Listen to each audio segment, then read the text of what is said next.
स्वागत है आपका सत्य खोज 24 न्यूज में। आए नजर डालते हैं कुछ खास खबरों पर।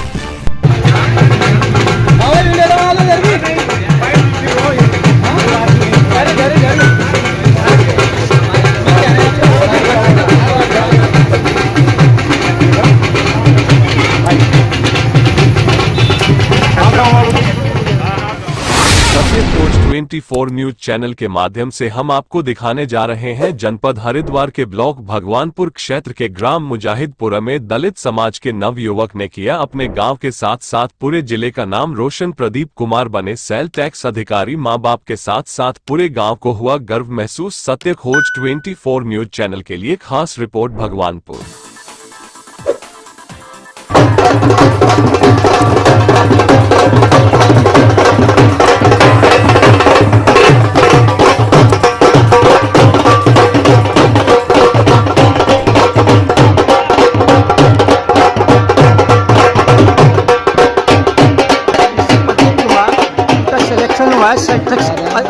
अधिकारी करूँ।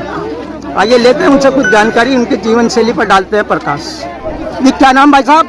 मेरा नाम प्रदीप कुमार है। प्रदीप कुमार जी, थोड़ा बताएंगे आपने किस तरह से, कितना संघर्ष करने के बाद में किस तरह से आपको इस जॉब की प्राप्ति हुई? संघर्ष तो सर जीवन में सदा बना ही रहा है, लेकिन स्टार्टिंग से पढ़ने का शौक रहा ही है। हमारे जो शुरुआती दौर से ही है हमारा, मेरे जो लाइफ में सर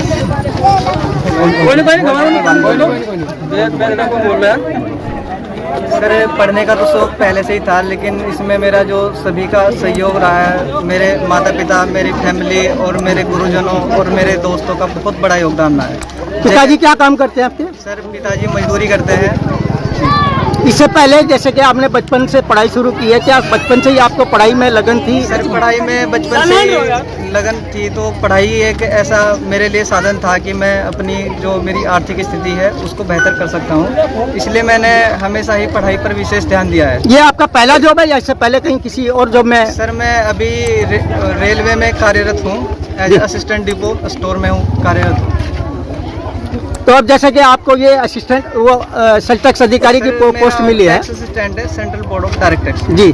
तो इसमें जैसे कि आप जाएंगे तो इसमें आपके मुद्दे किस प्रकार से रहेंगे? क्या अपने परिवार के लिए और क्या देश के लिए और क्या समाज के लिए, क्या कुछ? मेरा पहले तो सर अपने समाज के लिए, अपनी फैमिली के लिए पूरा अपना जो भी है ग्रोथ के लिए प्रयास करूँगा, और मैं अपने स्तर पर जो भी प्रयास कर सकता हूं अपने समाज को उठाने के लिए, अपनी आर्थिक स्थिति को बेहतर करने के लिए हर प्रकार से कार्य करूंगा और देश सेवा के लिए निरंतर कार्यरत रहूंगा। अच्छा, आप थोड़ा ये बताइए कि जैसे आपका बचपन भी था, बचपन से जैसे कि आपने जो कितना संघर्ष आपके माता पिता ने आपके लिए कितना संघर्ष किया, किस प्रकार से किया, थोड़ा इस पर प्रकाश डालेंगे? माता पिता का संघर्ष बचपन से ही बहुत रहा है। जैसे ही उनको लगा कि हाँ पढ़ने में बच्चा होशियार है, तो वो हमेशा ही मुझे कभी किसी कार्य के लिए उन्होंने प्रेरित नहीं किया कि आप ये काम करो वो काम करो।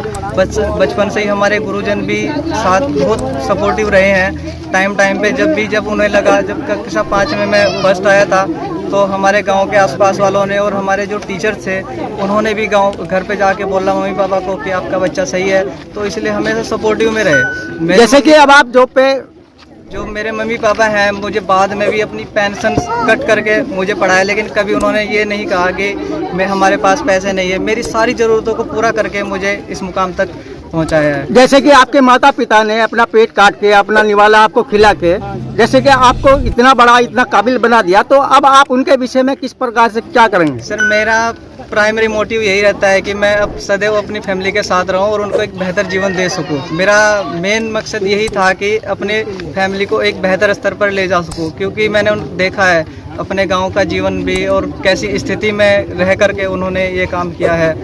तो मैं बहुत धन्यवाद करता हूं अपने मम्मी पापा का और अपने परिवार का और मेरे दोस्तों का, और हमारे साथ हमारे गुरुजन हैं। अच्छा सर, एक सवाल हो रहा है, जिस तरह की बाबा साहब का कहना था कि संघर्ष करो, संगठित करो, शिक्षित बनो, शिक्षित बनो का कहीं ना कहीं नारा आज सच होता नजर आ रहा है। क्या कहना चाहेंगे बाबा साहब के बारे में, क्या संदेश देना चाहेंगे अपने समाज को और तमाम क्षेत्रवासियों को?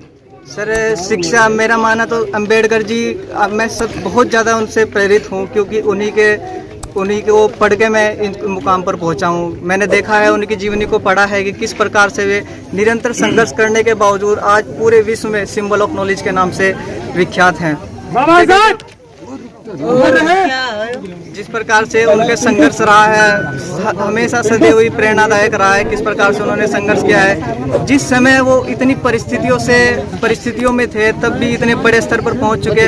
अब वर्तमान स्थिति को देखते हुए तो बहुत सारी सुविधाएं हैं कि हम उस मुकाम तक पहुंचा जा सकता है।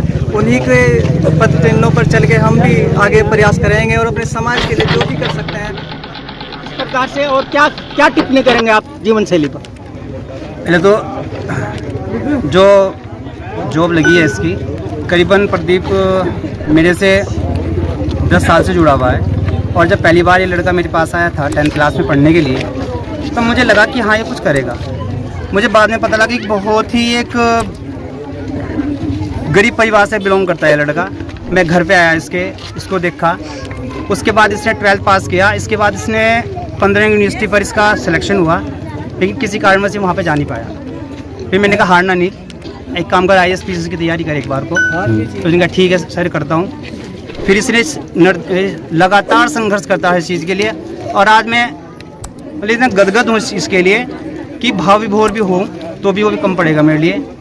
इसलिए कहते हैं कि बच्चे की कामयाबी पर 2 इंसान बड़े खुश होते हैं, एक माँ बाप और एक अध्यापक। पूरे जिला हरिद्वार के अंदर एक रोशनी पैदा की है अपने दलित समाज के अंदर।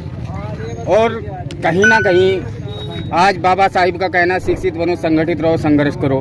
तो शिक्षित बनो का नारा आज कहीं ना कहीं हमारे समाज में देखने को मिल रहा है। आपका स्वागत है जी। जैसे कि आपके क्षेत्र में एक बच्चा बहुत ही निपुण तरीके से दलित समाज में एक नाम रोशन किया है, तो इसके विषय में आप क्या कुछ कहना चाहेंगे? सबसे पहले तो मैं भाई को बधाई देना चाहूँगा। और ये हमारे लिए और हमारे क्षेत्र के लिए बहुत खुशी की बात है। और मैं जितने हमारे युवा हैं उनसे भी कहना चाहूँगा कि वो मेहनत करें और क्षेत्र का नाम रोशन। क्या आपका क्षेत्र इतना शिक्षित और समझदार होता जा रहा है कि ये आपका प्रताप है या किसी और प्रकार का कोई महत्व दिया जा रहा है क्षेत्र को? हरिद्वार जिले का नाम रोशन किया है, इसके विषय में भी आप कुछ कहना चाहेंगे? इस प्रकार से क्या टिप्पणी करेंगे? टिप्पणी तो ये तो इनकी मेहनत है। देखो मेहनत का फल इंसान को मिलता है, ये इसमें हमारा कमाल नहीं है, इनका भाई का कमाल है। देखिए कमाल तो गांव का ही होता है। गांव का जो प्रतिनिधि अगर शिक्षित होगा, समझदार होगा, तो गांव की सब संख्या जो है बढ़ेगी, शिक्षित होंगी। जी चलिए ठीक है।